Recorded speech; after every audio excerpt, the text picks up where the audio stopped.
primeira regra da arte é que o artista cria a obra. A última regra é que a obra sempre termina o artista. Elias não percebeu que, ao convidar a escuridão para sua tela, ele estava assinando sua própria sentença de morte em nanquim e agonia. Ele encarava o vazio branco da tela com a alma árida, até que parou de buscar a luz e decidiu pintar o seu próprio abismo. Começou como uma mancha, um sussurro de carvão, uma criatura nascida das bordas afiadas de sua exaustão, um ser com olhos que não refletiam a luz, mas a devorava. À medida que a criatura ganhava forma, o mundo despertava. Críticos aclamavam a obra-prima da emoção bruta, mas só Elias sentia o preço de cada pincelada, o cheiro de fumaça que agora impregnava seu estúdio, enquanto o silêncio passava a respirar de volta para ele. Certa noite, um dedo garrado não pareceu apenas sair da tela. Ele deixou uma marca de tinta gélida em sua face.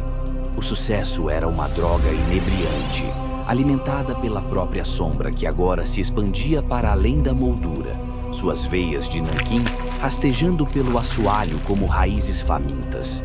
Ele pintava freneticamente, impulsionado por uma necessidade desesperada de terminar.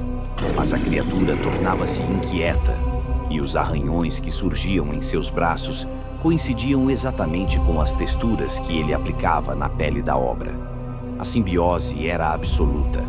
A dor era o único pigmento restante.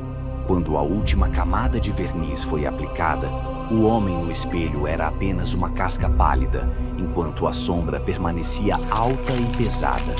Em um ato final de criação, ou talvez de sobrevivência, Elias pegou o pincel uma última vez, mas a mão que o segurava já virava fumaça. Percebendo tarde demais que a tela não era mais uma janela, mas uma jaula, a sombra deu o primeiro passo para fora da moldura, deixando para trás retratos de almas que esqueceram como existir. Quem está pintando quem agora?